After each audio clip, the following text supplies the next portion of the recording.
এক লোক ব্যাংকে টাকা তুলতে গেছে 5,000 টাকা। কয় টাকা? তো সিরিয়ালে দাঁড়ায় আছে, দেখে তার সামনের এক লোক 50 লাখ টাকা তুলতেছে। কয় লাখ? উনি তুলবে কয় লাখ?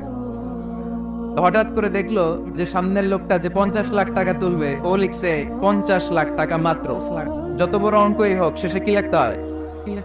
তো ক্যাশের মধ্যে লিখছে, চেকের মধ্যে, যে 50 লক্ষ টাকা মাত্র। 50 লক্ষ টাকা মাত্র।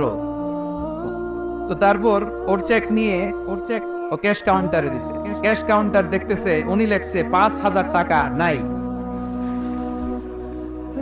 5,000 টাকার পরে কি লেখছে? নাই। তো ক্যাশে যে বসছে, কি ভাই ঘটনা কি? এত এত ক্লায়েন্টের সাথে ফিনান্সিয়াল ট্রানজাকশন হ্যান্ডেল করি, আমার জীবনে কাউরে তো টাকার সংখ্যার পরে নাই লিখতে দেখি নাই। ঘটনাটা কি? তো সে বলতে শুরু করলো, ভাই আমার আগে দেখলাম একজন 50 লাখ টাকা তুলছে, তো 50 লাখ টাকা যদি মাত্র হয়, আমার 5,000 তো নাই। তো এই যে মহাবিশ্বের বর্ণনা যে তোমাদেরকে শোনালাম, এগুলো যদি চিন্তা করি, আমি আছি? আমি নাই, আমি নাই, কিছুই না, আমি কিছু, কত তুচ্ছ আমি, কত নগণ্য আমি, কত নগণ্য। এই মহাবিশ্বকে মহাবিস্ফোরণের মাধ্যমে তৈরি করেছে কে?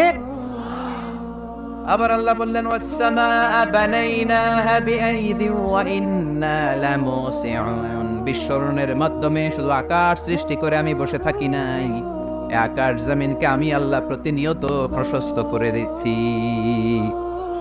এই মহাবিশ্ব প্রশস্ত হচ্ছে, ইটস অ্যাক্সেলারেটিং, অলওয়েজ অ্যাক্সেলারেটিং। প্রশস্ত হচ্ছে, এক্সপান্ড হচ্ছে, অ্যাক্সেলারেট হচ্ছে। এটা কোরআনের কথা। কিসের কথা?